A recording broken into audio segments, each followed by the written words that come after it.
So let's just talk about that opening riff right away. I'm going to show you a couple of different fingerings for this. I used both of them when I opened up the video.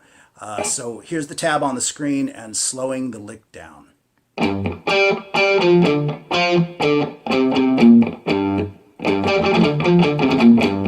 So the picking on that, I've got a downstroke, another downstroke, then down, up, down. I think that's probably the most effective way to maneuver those strings. And then I do another 2 downstrokes, believe it or not. And then down, up, down, up.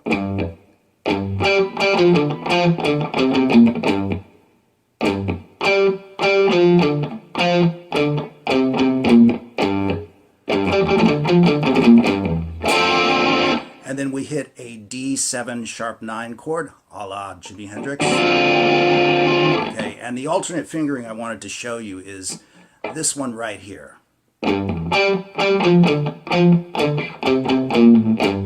Some of you might find it easier to do that, to simply move down to the 3rd fret on the A string, as opposed to crisscrossing. That can be a little bit difficult with alternate picking.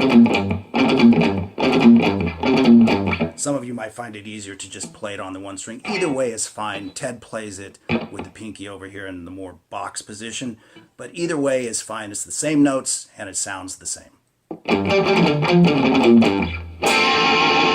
So either way is totally fine. Just play it whatever works best for you, okay? And then we are into the main riff of the song, and like I said, this is basically just a fired up blues. You're moving from the 1 to the 4 and the 5 in a typical blues fashion.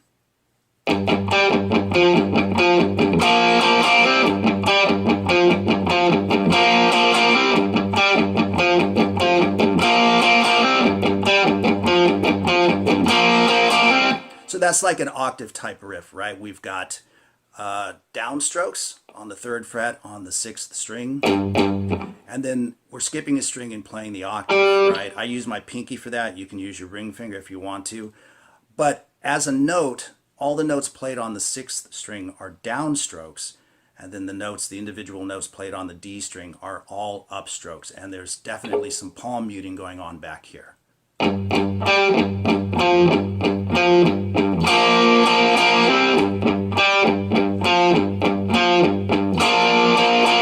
And you can see I kind of rock my finger down to catch that note. You can just leave your finger there barred if you've got enough muting going on back here, but I find the sound gets a little bit muddy, but whatever works for you is totally fine. You can even use a different finger if you want to.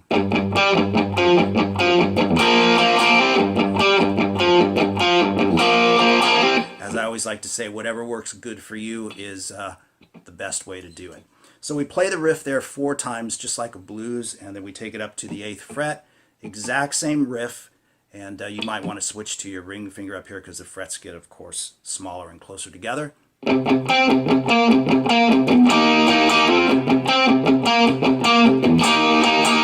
times, and then back down here to G for 2 times as well. Then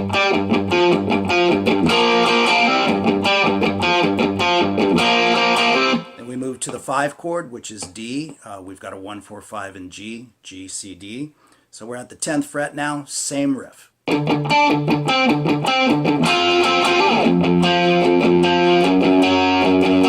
So you play it 1 time there, and it doesn't have a conventional blues turnaround. These octaves down here at the 1st fret, F and F sharp, function as a kind of turnaround for this. And again, you can use your ring finger if you want to. And I'm doing that all with downstrokes because I think it really drives it a little bit better.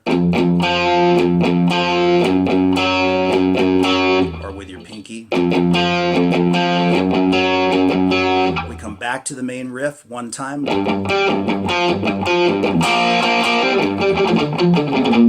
And you play the killer lick from the beginning of the song again.